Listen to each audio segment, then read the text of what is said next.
A little story about this poem I'm getting ready to read to you. The poem is called Lift.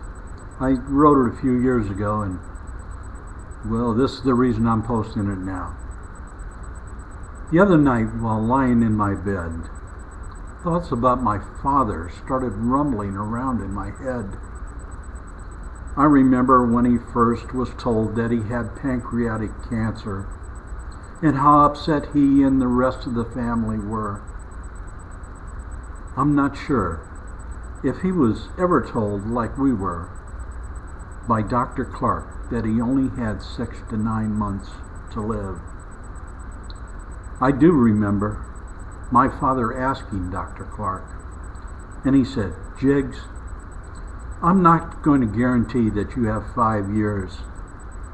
I remember my father telling him, I'd be happy with 3 years. I recall that for many years after that time, I was upset with Dr. Clark, especially when my father passed, almost exactly 9 months after that. And then when years later Dr. Clark passed away from cancer, I remember saying, "Good." I've asked God many times to forgive me for my anger, and should have never said good. You see, Dr. Clark was a good man, and he took care of my father, mother, brothers, sisters, and I.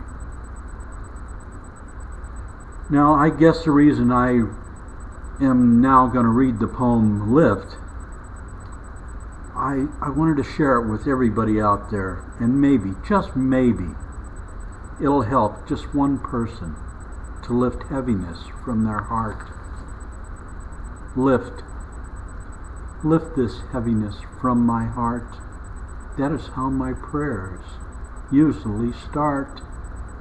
No, it isn't a unique way that I begin by asking for relief from my sin. The sin of thinking I'm always right, so I simply ask God for some insight. Insight so I can understand when I am wrong, the courage to give Him myself and belong.